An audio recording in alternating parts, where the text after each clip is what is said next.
Good morning, and we are getting ready to start Lesson 8. I'm going to tell you that you need to watch the Eureka video first. You will need, well, they tell you what materials you're going to need, but you are going to need your pattern blocks. Hopefully you made some pattern blocks, or you came to school and you got some pattern blocks, because you will definitely need the pattern blocks today for the assignment. First of all, you need to do the problem application. You're going to use cubes and read, write, and draw. It's a very simple problem. I don't think anybody should have trouble solving that one. And I'm not going to tell you if it's a one-step problem or a two-step problem. You're going to have to figure that one out because you are so close to the third grade. So once you get done with that, then you are going to come over to the problem set. Make sure that you watched the video so that you know what you're supposed to be doing. And you are simply going to follow the directions. And I would do this on a separate piece of paper because, as usual, they don't give you enough space there to be able to do it. So I would get another piece of paper. I used yellow paper for mine. You can use any paper that you want. So there's a part A, and then there is a part B. So there just isn't enough space there to do everything that they want you to do. So you're going to have to identify the pattern block that's used to color half of a rhombus. So you're going to get your rhombus piece. I'm going to help you with that first one. You're going to get your rhombus piece, and then you need to show which pattern block will cover half of that rhombus. There you go, right there. If I'm covering half of it, I am using a green square. So I'm identifying the pattern block that is used to cover half, and that would be a triangle. And I know that Mr. Waldorf helped you do this, so this really should not be too difficult to do. And then you need to draw a picture of what that would look like for part B, and you can use your pattern blocks to help you do that. I'm going to suggest when you do this, I know Mr. Waldorf didn't have you do it, but I think it would be useful to you to do it this way. I'm going to quickly draw this one for you. I'm using my pattern block to help me. And I just kind of fill in those little spaces. I'm going to divide that in half. I would strongly suggest that you take a colored pencil and that you color that half, just so you can see that we're talking about half of that rhombus, or that, half of the rhombus, or the parallelogram, depending on which name you want to call it. So half of a rhombus, and that would be a triangle. And of course on A I would write A triangle covers half and covers, whoops, I didn't spell covers right. Yes, I did. Covers half. And we always say one part out of two, or you could have written the word half. Either one would be acceptable, although more often than not you're going to see it as a fraction. Then you're going to go through and do problem number 2, problem 3, and 4. If you watched Mr. I'm going to say the wrong name. Yeah, Mr. Waldorf. And then you're moving on to problem 5, where you're going to have to use your square pattern blocks, but obviously they don't fit on this piece of paper, and I don't have all 4 of them here. I'm going to use those square pattern blocks to do a square, and it doesn't fit. So, well, sort of, maybe a little bit right there. So you're going to do number 5.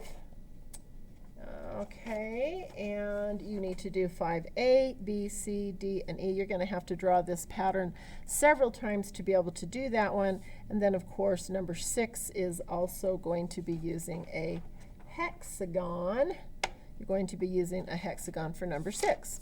All right, so I know that Mr. Waldorf helped you with several of those, but not all of them. So you're going to have to work some of those on your own, and you're going to be deciding whether that small square, when you shade in one small square, whether that shades a half, a third, or a fourth, as we talked about yesterday. Now, on your exit ticket, this is the interesting piece of the puzzle. I probably, if it was me, I would want to cut this rectangle out. I would cut this rectangle out, this one.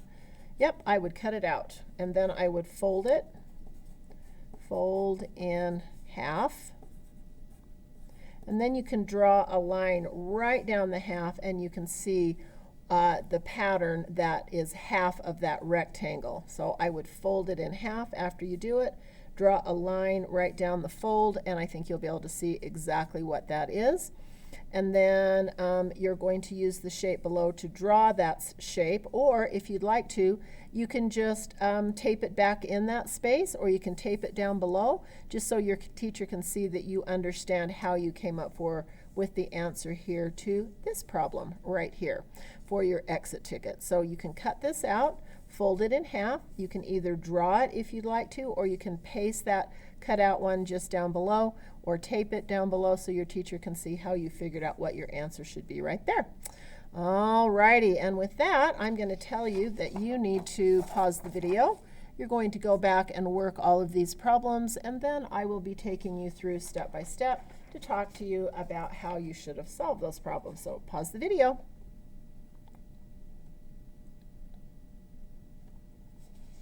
Are you back?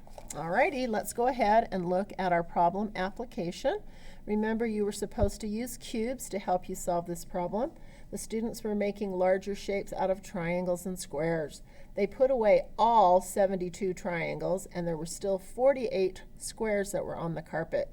So I know that I had 72 triangles and 48 squares. So I need to know how many triangles and squares were on the carpet when they started. So what do I know at this point? I decided to start with the number bond. I knew that I had 72 triangles. I knew that I had 48 squares, but I was not sure how many they had when they started. So that would be my unknown. I have my part, and I'm looking for the whole. I can also draw that as a bar model with my triangles as one part and my square as another part, and I am looking for the whole. So to set that up, I know that 72 plus 48 will give me my whole. 72 plus 48 will give me my whole, which I set up here. 8 ones plus 2 ones was 10 ones. I had to compose a 10. 7 tens plus 4 tens plus 1 more 10 gave me 12 tens. 12 tens. So I know that I had 120 shapes when I started, 120 shapes when I started, 120 shapes when I started. There were 120 shapes when they started. Alrighty, now I'm going to tell you that I started trying to do it on this page, but I found very quickly that I was not going to have enough space. So that's when I transferred my answers over to here. So this is the page that I'm actually going to go through to help you with your pictures, and you'll notice that I have used my colored pencil to show that half. So I had to identify the pattern block that covers half of the rhombus. That would be a triangle. And draw a picture of the rhombus formed by two halves, which I did one this way. Or I could also divide my rhombus from this point to this point and have two long flat triangles. So either way would be acceptable, and I just want you to know that there were two. So a triangle covers half of that rhombus. All right, let's move down to the next one, which is problem, well, let's see, how can I do this so it's going to be more useful? I think I have to undo this. Yep, I'm going to have to. So problem number 2 says that I am going to cover half of a hexagon. So I did this covering half of the hexagon 3 different ways. I started first with a trapezoid, which was the simplest way to be able to cover half. And I divided my trapezoid into 2 parts, of course, after I drew it with my shape piece. And I also used my trapezoid to help me get that part, and I hope you did as well. But that's not the only way that I could show half. I could also use 3 of the green triangles to show covering half. I'm just going to put those 3 green triangles on there. Whoop, there they are. Or I could also use my parallelogram or my rhombus, depending on which name you want to call it, and a triangle to also cover half. And I have shaded that half on all 3 of those trapezoids.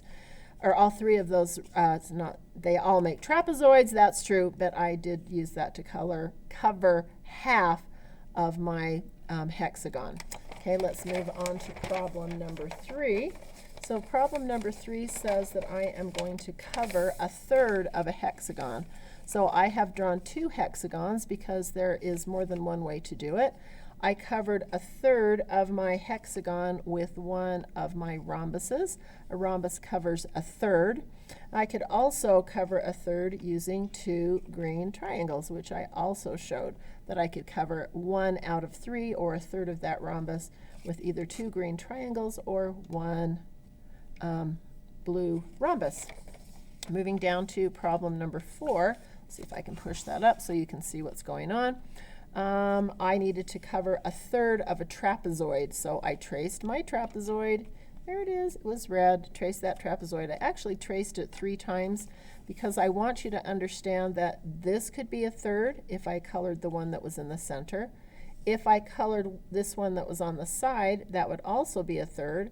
Or if I covered one on the right side, that would also be a third. It would not matter which one of those thirds wait a minute, that is not what I need. That is not a half. Oops. The triangle covers a third. Ooh, bad for me. So you drew a picture with a trapezoid formed by 3/3. Let's see. Triangle, draw a picture of the trapezoid. Yep, there it is right there. And each one of those pieces is a third. Alrighty, let's look then at problem number 5. Let's go over if I can find problem number 5. There it is right there. So problem number 5 tells you to use the 4 squares to make a larger square. So making the 4 squares was part A, and shading one of those small squares was B. So each small square is, I hope you said, a fourth. Each small square was a fourth. I wrote that out in words, and I also wrote it as a fraction, 1 out of 4. 1 shaded out of a possible 4/4 and 1/4. And I'm moving on to part C. So I'm coming down to part C. So on part C, you were supposed to shade 1 more square. So now what they want to know, I have oops, I left out a letter. 2/4 is shaded of, or 2/4, 2 1/4 pieces of the whole has been shaded. So I've shaded 2 1/4 pieces. Let's see, I'm trying to decide, why did I have that there? I don't remember. So now 2/4 or 2 1/4 pieces. And I also have to move down to letter D, and it asks the question, 2/4 of a square is the same as 1/2. So 2/4 is the same as a half because it is half of this larger square. So we're looking at equivalent fractions actually there. And then we had to come down to letter E, where it says to shade 2 more of the small squares. 2 more of the small squares would be 4/4, which is equal to a whole. And I've shaded all 4 parts, and I'm saying 4/4 equals 1 whole, or 4 1/4 pieces out of 4 is the same as 1 whole. And I'm going to write the word 1 whole, the same as 1 whole. All right, let's move down now. I've got to get myself over to problem 6 if I can figure out where I put it. Where's problem 6? Oh, there it is right there. Had to think about it for just a minute. So use one pattern block to cover 1/6 of a hexagon. So I drew my hexagon, use my little green triangles to divide it into 6 equal parts. Uh-oh, one of my little pieces is missing. I need to get 2 more out so you can see what I'm doing. So I made my hexagon into 6 equal parts, and I colored or traced those lines so that I could shade in 1/6 out of the whole. I have 1 out of the 6 pieces shaded, and I'm identifying that 1/6 as a triangle. Oops, I don't think I said that on my paper. 1/6, that is a triangle. I should have written it on the yellow paper. 1/6 is a triangle. Triangle covers 1/6. Okay, And then on part B, it says, draw the picture formed by 6/6. So 6 1/6 pieces, and I've shaded all 6 of those in. 6 out of 6 is equal to 1 whole, and all parts of that hexagon have been shaded. 6/6 equals 1 whole. All right, so hopefully you had a wonderful time doing that. I know I had a lot of fun doing it on my separate paper because I didn't have enough space. And so then I am going to remind you that on your exit ticket, I would cut this out, as I said. You can just cut right through the paper and cut it out, fold it in half, and then you can draw your line right down the center so you can see exactly what shape covers half of that rectangle. And you can either glue it down below or you can put it right back in there with a piece of tape. Whatever works well for you, as long as your teacher can understand what you did. And with that, I am going to tell you to have a wonderful, wonderful day of learning.